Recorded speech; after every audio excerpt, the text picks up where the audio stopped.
Bonjour Hélène. Bonjour Pauline. À la une ce matin, les premières réactions bien sûr à ce premier discours de politique générale de Donald Trump face au Congrès américain. Une politique de division qui va accélérer. Le Washington Post rapporte, Pauline, que le président Trump s'est employé à vanter ses ordres visant à changer radicalement le gouvernement américain, en faisant état également des acclamations et des huées qui ont accueilli son intervention.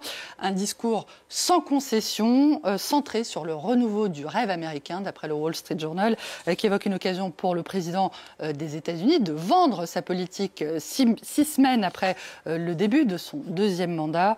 Quand un Trump combatif promet de mettre en œuvre un programme implacable. The New York Times évoque tout à la fois des efforts radicaux pour remodeler le gouvernement américain, un combat contre le président ukrainien et une guerre douanière contre le monde entier. Le quotidien de New York, Pauline, qui indique que les démocrates ont tenté d'exprimer leur protestation, leur opposition, soit en conviant des invités blessés, je cite, par la politique d'Elon Musk visant à démanteler la bureaucratie fédérale, soit en refusant tout simplement d'assister à ce discours, soit en mettant en avant leur contre-proposition et une vérification des faits en temps réel.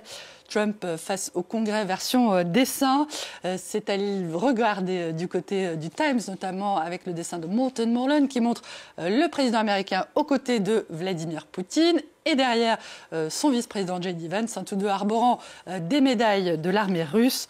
Trump face au Congrès encore et toujours avec ce dessin de Matt Davis qu'on a trouvé sur le réseau social X, son discours sur l'état de l'Union où quand il découpe à la scie à défaut de tronçonneuse, sépare le wagon de ses alliés et celui des États-Unis.